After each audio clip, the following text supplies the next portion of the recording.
mbokki géewul asalaamaaleykum mbokki Sénégal asalaamaaleykum mbokki internet yi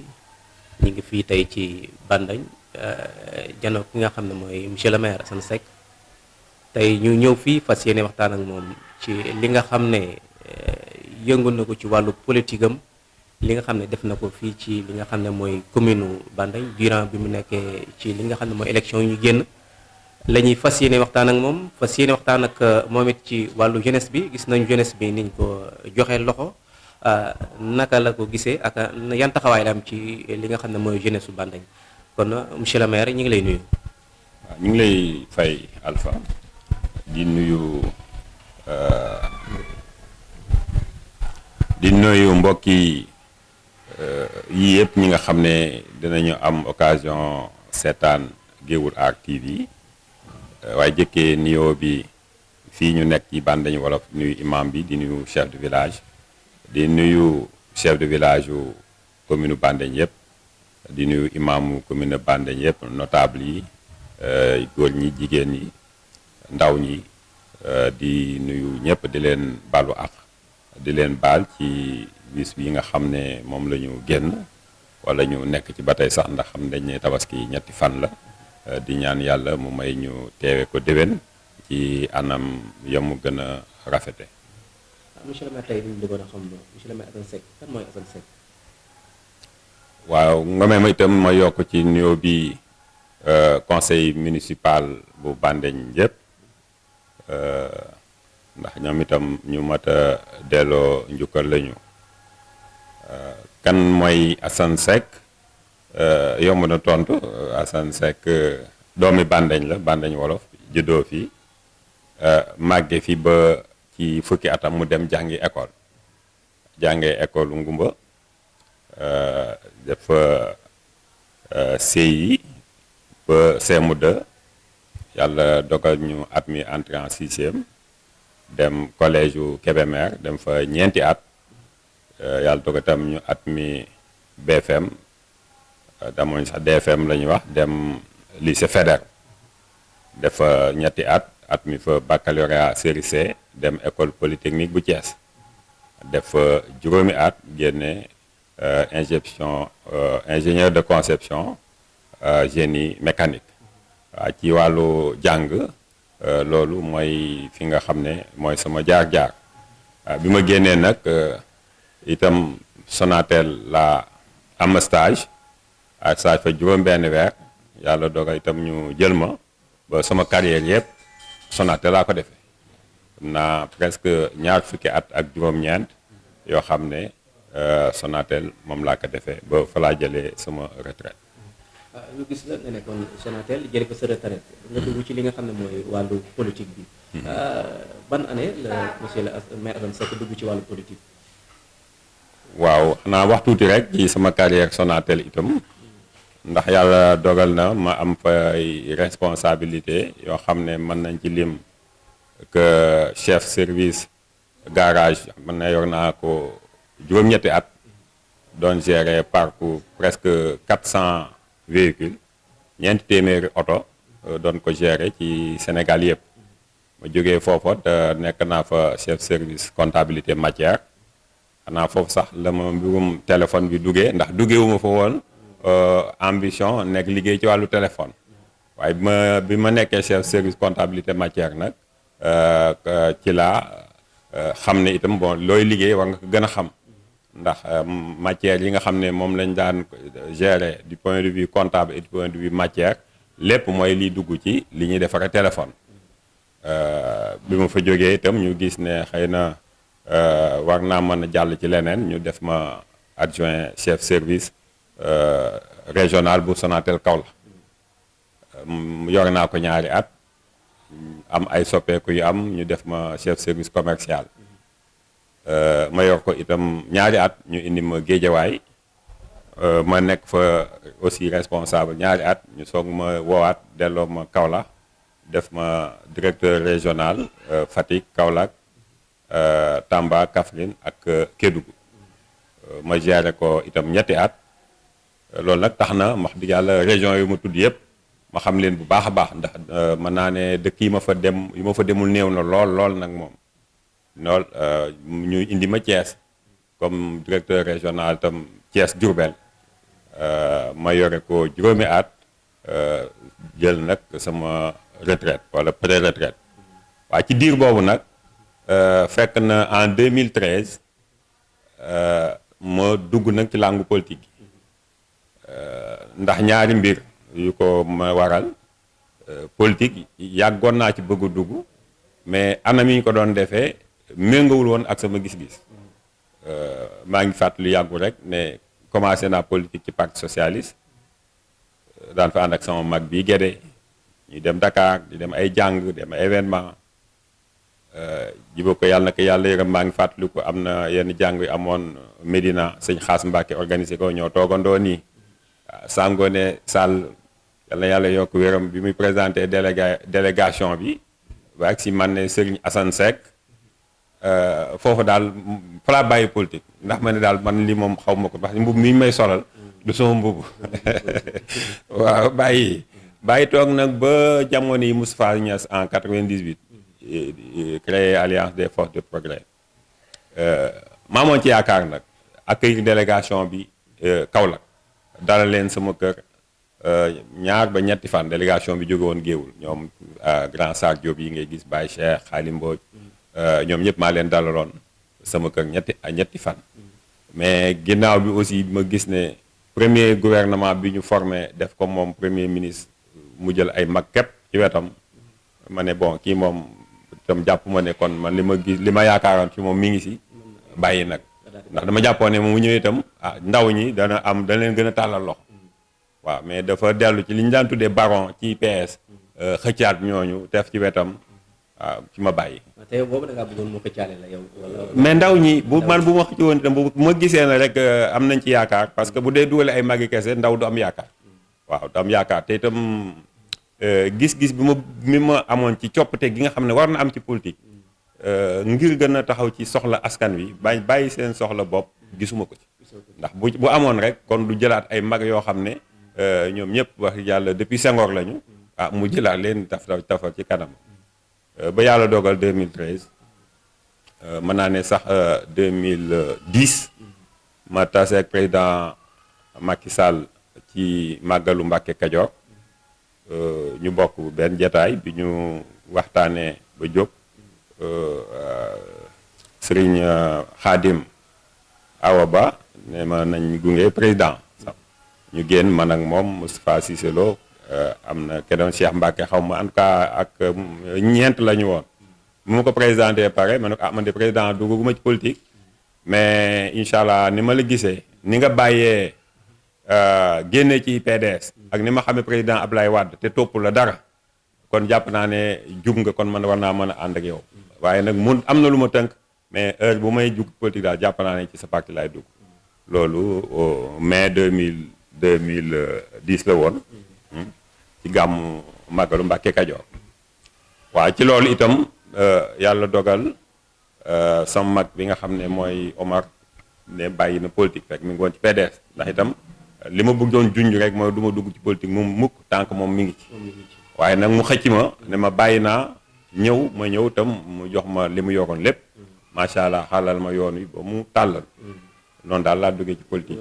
waaw 2013 nag laa ko matérialisé def fi benn meeting buy wane ne dugg naa ci politique dugg naa ci APR. ñu gis la ba nga ci duggee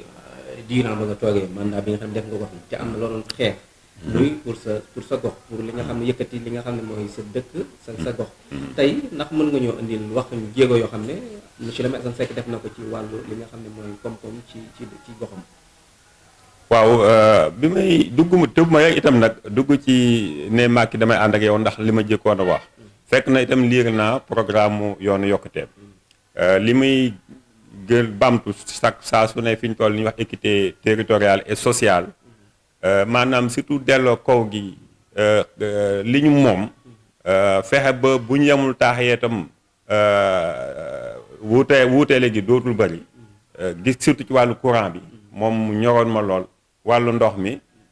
mu ñoroon ma lool ak yeneen fànn et alhamdulilah rabbil alamina jàpp naa ne tey bu ñu defee bilan par exemple dëkk yi am courant ci commune Bandeng di commune boo xam ne juróom-ñaar fukki dëkk la ak ñeent bi may ñëw mën naa ne dëkk yi fi amoon courant rek mooy dëkk yi jege tali bi boo ci génnee Bandeng ñu tolloon ci juróom-benn mën nañ sax juróom ndax bu ñu jàppee Bandeng Fass ne ci biir Bandeng la bokk mën nañu juróomi dëkk fi amoon courant bu ñuy wax par village mais alhamdulilah rabbil alamin fi ñu toll nii ñu ngi ci juróom fukki dëkk ak benn te am yaakaar bu ñu àggul juróom-benn fukki dëkk fii ak at mi jeexit incha allah luñ ci topp danañ ko am. bu ñu waxee li nga xam ne mooy wàllu courant wax wàllu li nga xam ne mooy faj li nga xam ne moo ëpp njariñ ci askan wi. yan taxawaay yan jéego nga def ci wàllu faj mi nga xam ne moom moo nekk ci commune Bandeng. waaw wàllu paj mi danaa mbégte ne fàttali ne bi may dugg ci meeting boobu ma la wax 2013 boobu ambulance laa jënd may ko askan bi ambulance boobu sax mën naa dem bien que panne na waaye moo fi nekk ba léegi te ñu ngi am yéene remplacer ko waaye ñu fekkoon fii rek ci biir Bandeng ancienne maison communauté rurale nga xam ne jur gee ko dëkke woon te mu sës ak poste de santé bi suñ premier xalaat moo doon def ko maternité ci loolu itam ñu daal di koy def maternité ci fonds de concours yi ñu njëkk a am yàlla dogal boobu ba tey ñu ngi Sonatel ñu jàppale ñu ci valeur juróom-ñaari millions matériel équipement bépp bi nga xam ne moo xam ci wàllu docteur yi ñuy liggéey moo xam ci mobilier bi bureau yeeg yooyu yëpp ñu jënd ko mu toll ci comme ni ma ko waxee valeur 7 millions noonu lañ koy équipé itam ñu xam ne santé itam li tax muy tax a jóg mooy askan wi mën a jege daal askan ni mu ko gën a mën a jege xëy na de àggaguñ ci fa ñu bëgg waaye nag góorgóorlu nañu ba fi may wax ak yow fu mel ne Parba case de santé ba fexe nañ ba am sage-femme bu fa nekk ñu recruter ko di ko fay fexe nañ itam yeneen case de santé yi nga xam ne fekkoon nañu ñu màggat fu mel ne Kër Sidi Mbeng fu mel ne Ndungu même bu fekkee doxagul nañ ko bëggee ñu yeesal leen am mébét nag léegi def nag ñaari maternité rurale fii ci biir Mbawar pour rek gën a jege askan wi. waaw bu ñu waxee santé wax li nga xam ne moom mooy éducation wàllu njàng. tey njàng mi ci li nga xam ne mooy gox bi yan jéego yi nga xam ne def nga ko diiram léegi. waaw merci Alpha éducation ak santé day ñaari tànk ndeyjoor ak càmmooñ bii mën naa nekk ndeyjoor bi nekk càmmooñ bii nekk càmmooñ bi nekk ndeyjoor liñ daan wax bu njëkk bi ñu fubal ñaari tànk la mën nañu jàppee noonu la demee ndax njàng dafay am cër bu rëy ci am paj ndax nit dara dana ko dal xëy na bu jàngoon du ko dal kon dépense su santé comme dépense yenn yu bëri éducation rek mooy li nga xam ne man jàpp naa ne de manière durable maanaam ci diir buy mën a yàgg moom moo ko mën a woyofal moo tax itam bi ñu ñëwee 2015 acte bi ñu njëkk a def mooy daan nañu fekk ñuy organiser journée de la semaine départementale de l'éducation de base dëkk yu mag yi daan ko organiser fu mel ne Kébémer département ñu ñëw ñu leen nag dañu bëgg ñu yóbbu ko ci commune yu mel ne suñu yos ñu organiser fii semaine boobu autorité yëpp teew ñu def diagnostic bi gis ne quantum horaire bi faible na te moo waral lu ci ba bëri examen ba école njàng ba école tëj ñu examen di am 0 at mi ne nag loolu moom du loo xam ne xel da mën na ko nangu ñu def jàngat biñ ci war a jàngat ma jël fa engagement yi nga xam ne moo doon lépp moyen lu muy laaj pour résultat yi ñu bëgg ñu am ko incha allah ànd naa ci ak conseil municipal bi pour moyens yooyu ñu mettre ko à la disposition des élèves des enseignants moo xam ci fourniture de bureau li la moo xam première année bi tous les directeurs d'école dañ leen jox créé jox leen yi en tout cas yi ñu laajoon ne moom lañ ne bu ñu ko yoree dana njàng mi dana mucc ayib ñu jox leen ko jox élèves yi fourniture de scolaire yëpp école yëpp CEM bi bien que jàppuñ ne ci sunu compétence la bokk mais mënul ñàkk donc ba tey jii quand même résultat yi bëgg dem rek maa ngi wax ak principal par exemple nga xamal ne 2 ans ngi presque 100% la ñuy am au niveau du CEM su ma juumul fekkoon aussi ay écoles yu tëj juróom-benn école yoo xam ne tëj nañu parce que xëy na amul woon encadrement parents d'élèves yi amul njëriñ gisuñu woon njëriñ bi tax ñu war a bàyyi seen xale yi ñuy jàngi mais tey jii école yooyu góorgóorlu nañu ba ñetti école ubbi na ci te ñu ngi góorgóorlu pour yeneen yi itam incha allah ñu mën leen ubbi diggante bi itam ubbi nañ fi école Baxdaar ubbi fi école Mbul ndax yooyu ñoom it dañu fekk mu nekk ay doléance am na tam yeneen dëkk yoo xam ne bëgg nañu école yu bees yooyu yëpp ñu ngi ciy waxtaan ak IS inspecteur bi pour que mën a bëgg-bëgg askan yooyu ñu mën ko sottal même un deuxième CM au niveau de Pekh démarche administrative yi ñu ci war a def yëpp def nañ ko ba xaar rek autorisation ministère bi ñun engagé wu nañu pour construction yeeg yëpp luñ ak peut-être les communes voisines genre intercommunalité pour mën ko taxawal donc éducation daal mën nañu def nañ ci loolu mais mbégte biñ ci am nag aussi parce que duñu sëkk jëf gis nañ ne am na élèves yu fi génne lu jiitu ñun ñuy ñëw mais vraiment aujourd'hui def fierté Bandègne def fierté commune Bandègne nekk ci discipline yu bari te wuute médecine informatique mathématique ingénieur yooyu yëpp alhamdulilah rabbil alamin commune Bandègne mi ngi koy commencé am te sam bokk na aussi man sama programme ñu fexe ba discipline bu ñu mënti jël dans l'administration moo xam administration territoriale privé société nationale yi justice pépp lu ñu soxla dans les forces de défense et de sécurité lu ñu soxla rek ñu ne doomu Bandègne day diw foofa la nekk ndax xam nga loolu itam day bokk ci li nga xam ne dina yombal lool lu bëree bëri ci askan wi ndax buñ ko am soxawul fii itam danañ ko futi feneen mais nga ne dañuy hôpital sàngam lañ ko yóbbu ñu ne directeur bi kat doomu Bandègne la bu ma ne Bandègne nag commune moo tax may wax doomu Bandègne la day yombal lu bëree bëri te xam nga paj jafe na am na faj yoo xam ne fi mu toll nii bu la feebar yoo xam ne bu la dalee maar dee taali faj bi day metti lool boo amul ku la taxawu rek mën naa jéggi day ba. waaw ñu gis monsieur le maire Assane Seck ñaare yi boo dégg kàddoom rek buy wax lépp ci ndaw yi la koy jëmee. muy daanaka sa bopp naan man ndaw yi laay faral ndaw yi laay àndal. ñu ñëw ci li nga xam mooy emploi des jeunes. durant ba nga toogee. sa diggante ak ndaw ñi. gis nañu ni la ndaw ñi joxe cër ni la ndaw ñi fonke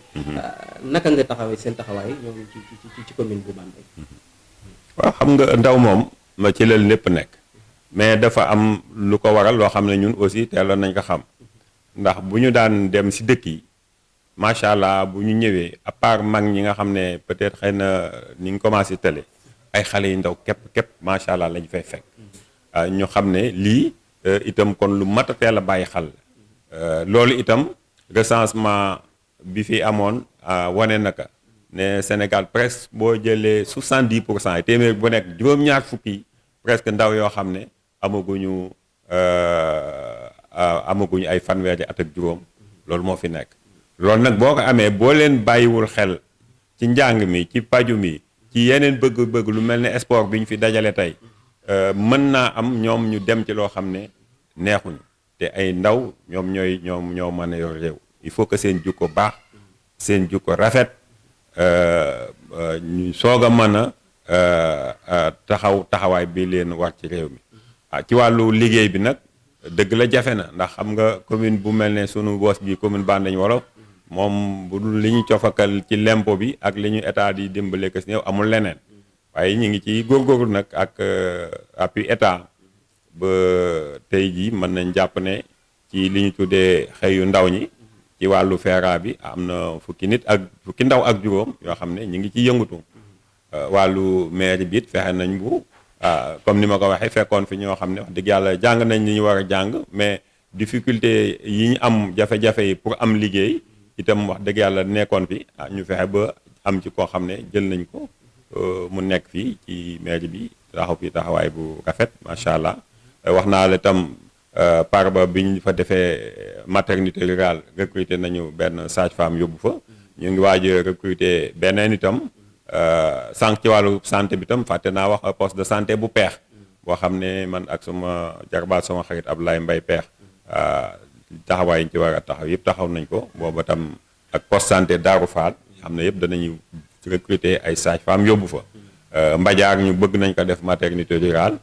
démarche administrative yëpp def nañ ko ba pare pour aussi mën a am sage-femme yóbbu fa ndax encore une fois wér-gu-yaram gi moom day loo xam ne pour nga mën a ndaw ñi mën a tal seen bopp il faut ñu am wér-gu-yaram. waaw ñu ngi signalé ñu ngi ci joxantalu li nga xam ne moom mooy waxtu wi ñu ngi jëm li nga xam ne mooy élection yi nga xam ne ci la ñu jëm. muy yi ñu jëm mooy élection législative yi yan kàddu nga ciy ñaax li nga xam ne mooy askan wi nga xam ne ñoo nekk fare fii ci Bambey. maa ngi may ma tuuti rek ma yokk ci ndaw ñi wàllu sport bi. ndax aussi fekkoon nañ ko foo xam ne tàggatémbe woon na ñu fexe ba organiser leen ñu am ay licence du jeu ODCAV boobaak léegi équipe Bandeñ Pël dem na fi ba demi-finale départementale am na équipe yenn ñu fi dem ba quart de finale départementale te loolu itam ñu jàpp ne ju lu ndaw seen subvention yi fii ñu toll nii yóbbu nañ ko ba 2 millions te bëgg nañ ko gën a yokk bu fekkee participation bi itam gën a yokk ci wàllu njàng mi itam fàtte wax ne même étudiants yi amical étudiants yi nga xam ne ñoo soxee ko ci commune bi at mu nekk danañ leen jàppale ci seen wàllu dëkkuwaay ak yeneen pass yu mel noonu 1 million bien que encore une fois étudiants yi xam nga du compétence transfert de commune waaye mënut a ñàkk waaw ak daal yeneen yoo xam ne ñi ngi ci wàllu xëy ndaw yi yoo xam ne xëy na bu ma nee woon kon ma defal primeur bi rek am na kuñ ma may juróom fukk 50 bourse formation ci wàllu permis de conduire jotaguma ko wax kenn waaye comme egg nañ foofu juróom fukk yooyu itam danañ seet incha allah nañ amee juróom fukki ndaw yoo xam ne danañ ci mën a yëngut waaw fekk na ci wàllu politique gouvernement bi nag am na juróom-ñaar yoo xam ne tànnoon nañ leen pour ñu mën leen wutal permis de conduire waaw élection yi ñu ngi génne ci élection locale yoo xam ne mën naa ne yombul woon parce que niñ ko bëggee woon amee wuñ ko ni kon mën naa ne yombul woon mais alhamdulilah rabbil alamin yàlla defal nañ ci ndam ñu am victoire 53,8%. loo xam ne boo xoolee au niveau national communes yi am loolu néew na kon ñu sant yàlla bu baax a baax am yéen nag amélioré bu baax score boobu ci élection législative yi nga xam ne ci la ñu jëm jàpp ne buñ sukkandikoo ci sunu bilan sax donc wax dëgg yàlla waroon na doy waaye nag xam nga Sénégal ni muy doxe xam nga société bi ni muy doxe am na yeneen yoo xam ne mi ngi ci ba tax danañu dem ci askan wi wax ak ñoom jàkkaarloo ak ñoom laaj ak tontu ndax ñun nëbbuñu dara lépp lu ñuy def lu leer naññ lañ koy def amul kenn kuñ koy nëbb laaj ak ñoom baat ak tontu gën a xam seen bëgg-bëgg fan la féete gën a mën a taxaw ci loolu. ndax monsieur le maire Assane Seck am na confiance boo xam ne tey jafe-jafe gi nga xam ne amoon na ko ci bële. dana wàññi ko ci bii. njort na ne jafe-jafe yi ñu amoon ci bële du am. ndax potentiellement amu nuñ ko waxee ci wolof adversaires yi wàññeeku nañu. ndax xam nga amoon nañ adversaire yoo xam ne wala boog ñu doon sot ñoo xam ne jàpp nañ ne sot boobu tey jeex na waaw sot boobu nag aussi duñ ko xeeb indi woon na ay jafe-jafe ci lu bëree bëri ndax xam nga bu fekkee borom doole da lay sot loolu doo ko xeeb waaye ñi ngi sant yàlla mi nga xam ne moom lu jot rek mu def ca la ca gën alhamdulilah tey ji sot boobu jàpp nañ daal jeex na du ma ci wax leneen jàpp nañ ne jeex na ba jàpp nañ ne élection yi buñ demee ci askan wi wax ak ñoom ñu xam ne lii suñu sag la ndaxte day élection yoo xam ne mën naa ne sax moo ëpp fuuf ñun liñ ko jox gëdd bi ñu ko jox que élection locale yi waaw ndax fii bii yoon xam nga boo xasee gagné ñu ne gagné nga soo gañewul rek tey wutal na kilifa gu mag gi muy président Macky Sall dañuy foog ne yow sa bopp rek moo la ñor te ñun liñ ñor mooy commune Bandeñ commune Bandeñ nag dañuy fexe am ndam ndax bu ñu amul ndam dañuy foog ne ñun xëy na dañ nekk opposition wala leneen te ñun loolu nekkul suñu xel waaw nekkul suñu xel mooy gagné largement